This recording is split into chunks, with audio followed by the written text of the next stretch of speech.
Mi nombre es Diego Alfredo Zamora Cruz, soy bogotano, rolo, de pura cepa. He vivido muy poco en otras ciudades, unos 2 meses, de modo que mi vida esencialmente ha transcurrido toda en la ciudad de Bogotá. Cuando niño viví en un barrio popular. Casi toda mi vida la he vivido en barrios populares, a pesar que mi situación económica ha cambiado. Hay algo muy interesante que tiene lo popular y siempre lo busco. No solamente con los barrios, sino con la gente esencialmente. Recuerdos particulares de la ciudad, digamos, cuando era niño, recuerdo que el señor Gaviria, para ahorrar energía, cambió la hora. Yo entraba a las 7 de la mañana a estudiar, de modo que teníamos que levantarnos muy temprano, a las 6 de la mañana, pero yo vivía al lado de un hospital, entonces en mi casa nunca quitaban la luz. Eso es un recuerdo que tengo de niño. Luego fui a vivir al sur, al barrio Rincón de Venecia, en donde conocí como los primeros parches de teatro, en salones comunales, en programas del distrito. Para mí la ciudad es algo muy particular, ¿no? Sus formas de organización social, pero también de control. Entonces siempre me he fijado mucho en los medios de transporte público. Tengo también muchos recuerdos de la famosísima Troncal Caracas, que era una cosa loquísima subirse a un bus en la Caracas porque ellos competían. Existía lo que se llamaba la guerra del centavo, entonces estos señores, entre más pasajeros subieran a su bus, más ganaban. Entonces eso eran unas batallas increíbles porque era como ir en un Fórmula 1 de 20 toneladas compitiendo con otro Fórmula 1 en un carril muy pequeño. Las cantidades de accidentes eran una cosa absurda. Yo estudiaba en Chapinero y vivía en el norte, entonces todos los días tenía que tomar la Troncal Caracas, que tenía unos chuzos así en la mitad.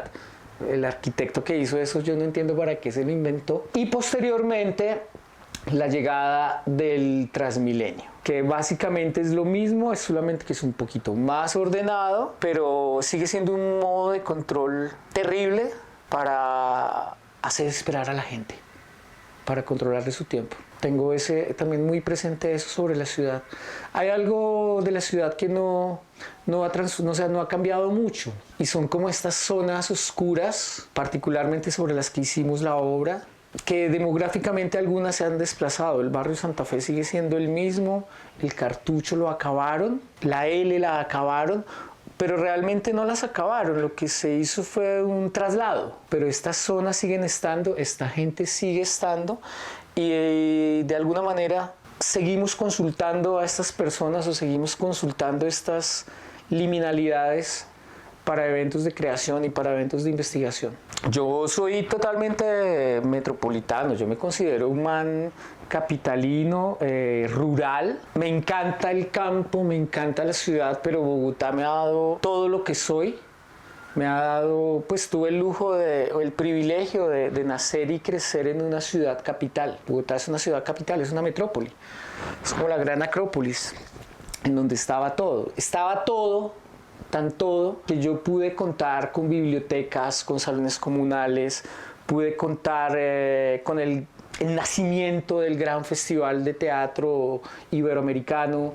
Pude ver los primeros Rock al Parque, pude ver los conciertos que trajo el señor Andrés Pastrana siendo alcalde, yo era un niño, pero todos estos elementos sociales que habitaron la ciudad hicieron parte de mi formación intelectual, cultural y artística. Entonces, digamos que todo lo que soy se lo debo a la ciudad, incluso los problemas, incluso los atracos, incluso los robos, las paranoias, todo ello, pero sí me siento muy, muy feliz de haber crecido en la ciudad, aunque seguramente en algún momento querré largarme al campo, pero cuando lo he hecho no me lo aguanto más de 15 días porque de todas maneras se genera una dependencia con la información, con la velocidad, con la circulación económica y social que promueve una ciudad tan caótica como Bogotá. Bueno, Bogotá siempre ha sido un escenario de grandes transformaciones sociales, ¿no? Digamos.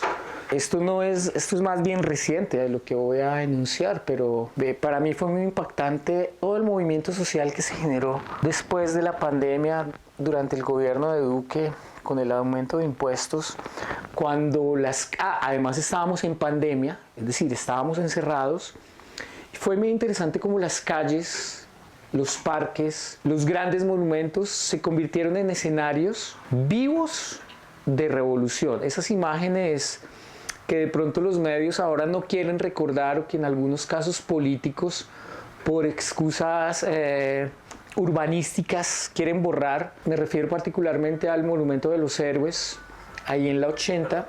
Las transformaciones sociales, por ejemplo, en la 80, cuando empieza a haber toda esta revolución, toda esta crisis social, no es gratis que se tomen monumentos como los Héroes para quitar a Bolívar, para quitar a Nariño. Eso tiene toda una significancia. Entonces estos escenarios vivos sin duda se constituyen en unas imágenes muy importantes.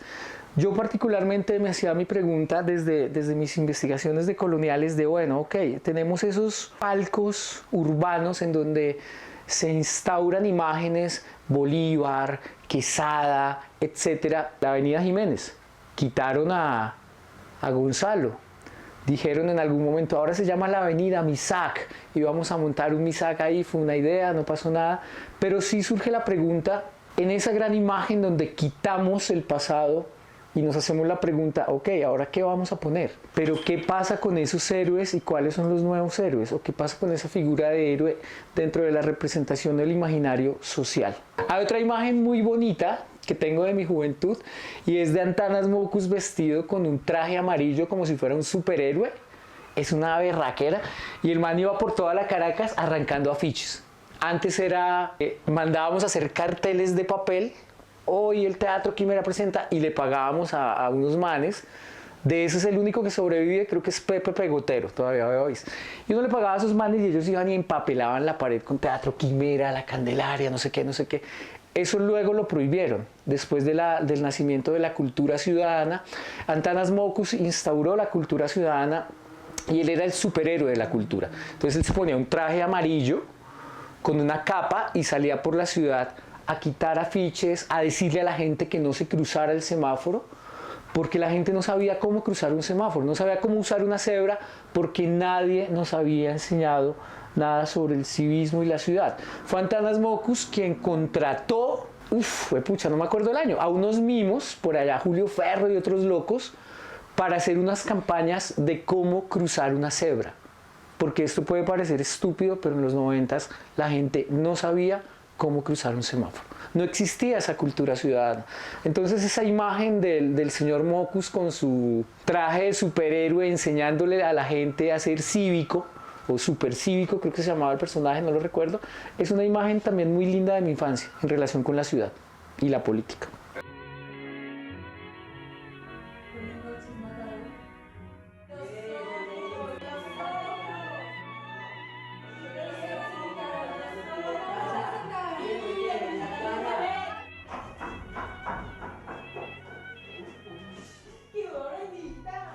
La Noche del Matador es una obra que creamos iniciando el 2000, el siglo XXI, 2001, 2003, no lo recuerdo exactamente. Y estábamos con el maestro Jorge Prada, quien me ofreció la codirección.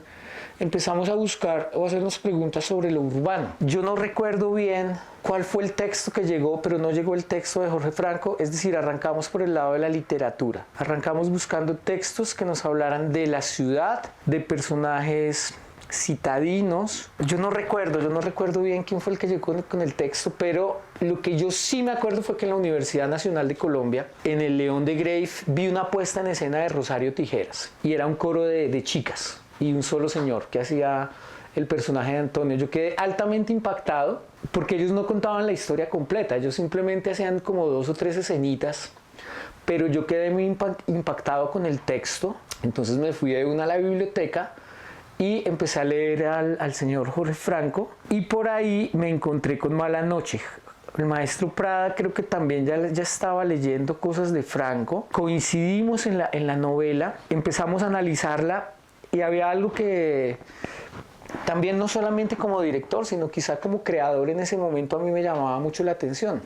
Y es que cuando uno está tan pequeño, o a mí particularmente me pasó eso, cuando estaba tan chiquito artísticamente, sentía que tenía que meterme de cabeza en los personajes, en los temas y en las sensaciones de los temas. Entonces también tenía una pregunta muy fuerte por la oscuridad y los excesos. Es decir, ¿qué pasa con eso, con el mundo creativo, cuando uno se sumerge en los excesos, en la oscuridad? Para nadie es un secreto que, pues parece un estigma, pero como que los artistas en algunos momentos de su vida pasan por ahí a ver qué pasa un poco con el estado de conciencia. Bueno, a mí me pasó particularmente en esa época de mi vida. Ahora creo que para crear nada se necesita luz, pero la oscuridad es necesaria para que la luz se vea. Entonces, lo que hicimos fue empezar a analizar la novela. De hecho, lo que nosotros tomamos de la novela fueron simplemente algunas líneas temáticas, no toda la novela, porque la novela tiene personajes que son mucho más bizarros, mucho más oscuros, y tiene temas que preferimos no tocar, preferimos dejarlos ahí. Como no nos metamos con eso. Yo estaba iniciando mi formación no solamente como actor, sino también me interesaba mucho la dirección de actores, no la dirección de escenas, sino la dirección de actores. Cómo dirigir a un actor, o sea, cómo hacer que un actor, cómo provocar que un actor entre en una situación o entre en un estado o produzca determinada acción sin decírsela exactamente, sino cómo inducirlo a, y que él use su creatividad para llegar a eso. Eso me resultó muy difícil, pero como yo venía del mundo de la sociología de la Universidad Nacional de Colombia, pues me apoyé en las herramientas que tenía. Entonces, nosotros allá en la investigación social usábamos un asunto que se llama la etnografía, que es como esto que ustedes están haciendo, es una entrevista. Realizamos unas primeras entrevistas tratando de buscar personajes que obedecieran a esa realidad. La Mala Noche es una novela negra. Las novelas negras tienen unas características muy particulares, que son como novelas policíacas en donde siempre hay un misterio. Y sus personajes son personajes oscuros, es decir, no son personajes estrambóticos. La prostituta, el matón, el policía, el marginado, etc. Entonces este tipo de personajes distaban mucho de lo que nosotros vivíamos en la realidad, y cuando empezamos a proponer, pues debo decirlo así abiertamente, lo que salía eran los referentes que veíamos en televisión. Entonces no servía, o a mí no me funcionaba. Y a la puesta en escena tampoco. Entonces dijimos como no, tenemos que volver a las entrevistas, pero creo que tenemos que ser un poco más osados. Y pues nada, yo le propuse a mis actores de manera irresponsable y atrevida, porque ahora pensándolo, el tiempo fue realmente peligroso e irresponsable, meternos al Santa Fe con cámaras ocultas a prostíbulos, meternos al Santa Fe con cámaras ocultas a lugares donde sabíamos clarísimamente que no se podía grabar, meternos a El Cartucho con cámaras. Es decir, después, y hablándole a personas y contándole esto, decía, antes no los pillaron y no les hicieron cosas, pues porque eso no se hace. Sin embargo, nosotros lo hicimos por nuestra juventud, por nuestra irresponsabilidad y por nuestro deseo de crear, y esto nos llevó a reunir muchas horas de grabación en audio, horas de grabación en video, en donde teníamos unos testimonios, pero también, además de los testimonios, creo que lo más interesante fue que encontramos gestos,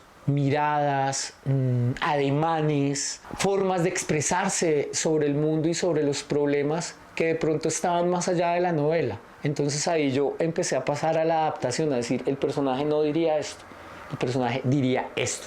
Y copiaba literalmente frases que venían del universo de la investigación, es decir, de la etnografía. Eso fue bastante arriesgado, creo que es una de las anécdotas más interesantes de esa novela, de la puesta en escena de esa novela. También hubo cosas muy chéveres, como yo quise contactar al escritor, es decir, a Jorge Franco, lo contactamos, pero pues el tipo no era tan famoso, sin embargo ya tenía un poquito de nombre, y lo primero que hicieron fue mandarnos donde el editor, o la editora, creo que era una nena. Y la chica nos dijo como, sí, muy bien, pueden montar la obra, pero nos tienen que pagar tantos millones de pesos. Hace 20 años. Obviamente no los teníamos, entonces hice la tarea de contactar a Jorge Franco directamente, hablar con él directamente, explicarle la naturaleza de nuestro teatro, explicarle la naturaleza del experimento que estábamos haciendo, porque esto hacía parte del taller de montaje, que era el semillero de investigación y formación del Teatro Quimera, y logramos invitarlo a la obra. Lo invitamos y ese día el músico llegó 45 minutos tarde. O sea, la obra que tenía que empezar a las 7:30 con el escritor invitado comenzó a las 8:15. También me acuerdo muchísimo de eso. No sé, si habláramos de mamá Estado y papá Nación, para darle como un carácter humano a la ciudad o al país, podríamos estar hablando de una memoria colectiva en cuyo caso todos los medios de comunicación, y yo creo que el teatro es uno de ellos, lo que sucede es que no es masivo y hace parte del universo de las artes, pues tienen una responsabilidad grandísima. La memoria colectiva que tenemos en este momento es inducida por los medios de comunicación, en cuyo caso tenemos una memoria a corto plazo y tenemos una memoria netamente baladí. Es decir, quizá la gente recuerda cuál fue el marcador del último partido, cuál fue la última lesión, cuántos puntos faltaron para, etcétera. Pero si preguntamos, no sé, cuántos procesos de paz ha tenido Colombia, cuáles han sido las últimas transformaciones, las últimas propuestas a la reforma pensional, a la reforma urbana, a la reforma rural, a la reforma agraria, pues obviamente ese tipo de respuestas nadie las va a tener ni como colectivo e incluso ni como individuo, porque la ciudad, algo que también promueve la ciudad moderna, es la preocupación por el individuo, es decir, cada quien es responsable de su cubo y nada más. Entonces esta construcción de memorias colectivas, por supuesto que se pueden hacer desde el arte, solo que el arte, como no es un elemento de producción de capital, pues entonces queda ultimado como medio de comunicación. Tenemos una gran responsabilidad, pero tenemos una gran desventaja con los medios actuales, la internet y todos sus derivados, Instagram, Twitter, etcétera, etcétera, etcétera. Esto que digo de la memoria tiene mucho que ver, por ejemplo, con las aplicaciones contemporáneas, en donde tú haces un video de 20 segundos, porque es que la atención y la memoria de ahora dura 20 segundos. Entonces es muy triste, sí, es un poco triste ver cómo la memoria, entre más avanzamos en el tiempo, más se diluye y cada vez es de más corta duración y cada vez está más recostada o encargada a microchips. Es decir, ya no existe una preocupación por que el organismo viviente llamado cerebro memorice y analice algo, sino es algo que ya se le encomienda a una máquina, que ella me guarde la memoria. Es decir, hoy en día podemos comprar memoria, puedo comprar gigas de memoria por allá y no tengo que preocuparme por guardar nada. No es que sea una preocupación, pero sí creo que tener datos en la cabeza te permite analizar y ver en perspectiva el movimiento social de un país o de una nación, en este caso de una ciudad, como tú me lo preguntas. Pues el teatro tiene un papel que no es clave, entonces no es clave. Yo creo que hoy en día, y quizás hacia futuro, el teatro se volverá un artículo de consumo y lujo, quizá para ermitaños, porque como yo veo el asunto, la tecnología, la comunicación y esencialmente la velocidad a la que va el mundo no permite que un acto artístico y comunicativo como el teatro, y reflexivo como el teatro, particularmente el que hacemos en Quimera, pues tenga una proyección de competencia respecto de los medios tecnológicos. No digo que vaya a desaparecer, por supuesto que no va a desaparecer, el teatro va a existir siempre, siempre, pero está en una gran desventaja con los medios actuales. Existe una responsabilidad del teatro para hacerle ver esto a la gente joven, para que de pronto se haga la pregunta sobre la memoria de su ciudad y de su país en términos vitales y de proyección hacia el futuro. Entonces creo que por allí obras como Ausencias, como Umbral, como La Noche del Matador, como Aquiles, como Errantes, que nos hablan de manera transversal y poética de nuestro país, podemos verlas como algo trágico, pero entonces si lo miramos de tu país, desde otro lugar de memoria, decimos, caramba, es que estamos viviendo en un país que está en guerra hace 220 años. Y de pronto eso es más interesante que leer un libro de historia, ¿sabes? Contarle la historia del país a través de una obra de teatro, de una película. Quizá eso para la gente contemporánea es mucho más interesante que ponerse a leer un libro. En ese sentido, creo que también tenemos grandes oportunidades de cómo contar las historias recientes del país, las transformaciones importantes del país a través de un medio didáctico, divertido, entretenido, como lo es el teatro. La investigación siempre va a ser importante. La investigación va a ser importante no solo para la academia o para las artes o para la sociología o bueno, para el área que tú quieras, porque la investigación hace parte de lo humano. Yo creo que el día que uno deje de hacerse preguntas, pues tristemente caerá en la cotidianidad de los hábitos y de la repetición y de hacer exactamente lo mismo y de no preguntarse, no sé, ¿cómo puedo hacer que el café me sepa distinto? Puedo hacerme la pregunta, ¿cómo puedo hacer para que algo cotidiano? Ahora, si llevamos esto a ámbitos sociológicos o estéticos, quizá la respuesta sea un poco más soñadora, porque estos cambios no suceden de inmediato, sino son transformaciones que se dan a futuro y con el tiempo, pero yo creo que es importante realizarlas y saludamos a las instituciones que en el mundo contemporáneo patrocinan estos ejercicios porque, te repito, pues sentarse a leer, a escribir y a pensar, pues no produce capital salvo que lo que usted vaya a hacer tenga una aplicación comercial. Pero si lo que usted va a hacer o está haciendo tiene una aplicación social, pues no tiene fundamento dentro del mundo capitalista. De esa manera, pues repito, se agradece a las instituciones que aún benefician a personas para sentarse a reflexionar sobre, caramba, ¿qué ha pasado en mi ciudad? Y cómo yo he dado cuenta de ello en mis últimos 15 o 10 años a través de diversas obras y de personajes y de reflexiones escriturales. Porque repito, a veces es más entretenido reflexionar la historia de un país y de una ciudad a través de una escena o de un cuadro o de una canción que sentarse a leer un libro de historia.